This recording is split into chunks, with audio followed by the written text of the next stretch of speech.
Welcome to health insight. আমি dietician Sharmistha রায় দত্ত। আজকে যে টপিকটা নিয়ে আলোচনা করব সেটা হচ্ছে অ্যালকোহল। ডায়েট চলাকালীন অ্যালকোহল কি খাওয়া যায় কি খাওয়া যায় না, বা খেলেই বা কতটা পরিমাণ খাওয়া যায়, খেলে কতটা ক্ষতি হতে পারে বা ভালো থাকতে পারি। ইয়েস, যে কোনো আনন্দ উৎসব করতে গেলেই আমরা আজকাল অ্যালকোহলের হাত ধরি। তো সেক্ষেত্রে থেকে দাঁড়িয়ে ডায়েট চলাকালীন অ্যালকোহলটা কতটা পরিমাণে খাবো বা কী অ্যালকোহল আমরা খেতে পারি, সেক্ষেত্রে আমি বলবো যে কী কী অ্যালকোহল খেতে পারি। যদি আমি বলি তাহলে বলবো যে yes, you can have some beer, red wine, আমরা এটা খেতে পারি, সাথে হুইস্কিও ট্রাই করতে পারি।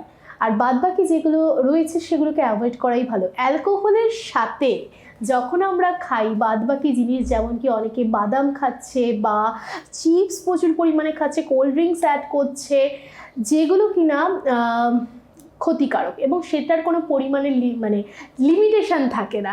আমরা গোগ্রাসে খাওয়া শুরু করে দিই অ্যালকোহলের সাথে। সেই ক্ষেত্র থেকে আমি বলবো যে এই যে সাইড ডিশগুলো আপনারা অ্যালকোহলের সাথে নেন সেগুলোকে আপনারা পুরোপুরি কাট করুন, বা তার বদলে আপনারা যদি সত্যি কিছু সাইড ডিশ হিসেবে নিতে চান তো সেক্ষেত্রে রাখতে পারেন চিকেনের কিছু item, like chicken tandoori based কিছু নিতে পারেন, অথবা কোনো ভালো ফল রাখতে পারেন, আপনারা আঙুর রাখতে পারেন বা বেদানা রাখতে পারেন। কিছু ফল আপনারা আইটেমস রাখতেই পারেন rather than this kind of fried product.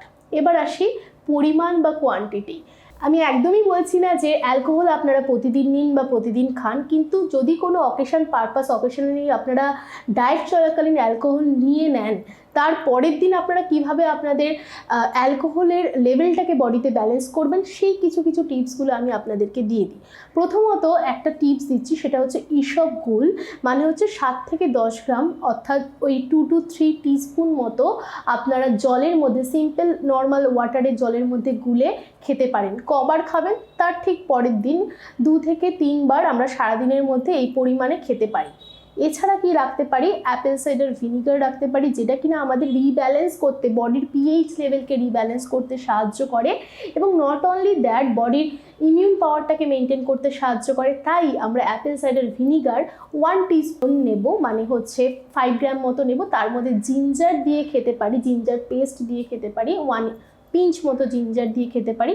সেটাও সারাদিনে 2 থেকে 3 বার কিন্তু পরের দিন খেতেই পারি। এছাড়া একটা গোটা কলা রাখতে পারি, যেটা আমাদের rich in high source of potassium এবং আমাদের যে বাদবাকি বডির যে নিউট্রিয়েন্টসগুলো আছে সেগুলোকে রিস্টোর করতে কিন্তু বানানা হেল্প করে, সেটাও কিন্তু রাখতে পারি। এছাড়া আমরা সবাই জানি সেটা হচ্ছে কার্ড অর ইয়োগার্ট, সেটাও কিন্তু রাখতে পারি। ওকে, সো কনসার্ন ইজ অ্যাবাউট কি আমরা ডায়েট চলাকালীন যদি খাই অ্যালকোহল তাহলে পরবর্তী দিনটাকে কি করে ব্যালেন্স করব। তার মানে এই নয়, এই ভিডিওটা হয়তো সমালোচনার বিষয় হতে পারে, আমি একদমই বলছি না যে অ্যালকোহল স্বাস্থ্যের পক্ষে উপযোগী। তবে কি কি খাওয়া যেতে পারে, কি কি খেলে খুব একটা ক্ষতি হয় না অকেশনালি, সেটা নিয়েই আজকে আলোচনাটা আমি করে দিলাম। নমস্কার। বিশদ জানতে যোগাযোগ করুন কন্ট্যাক্ট নাম্বারে।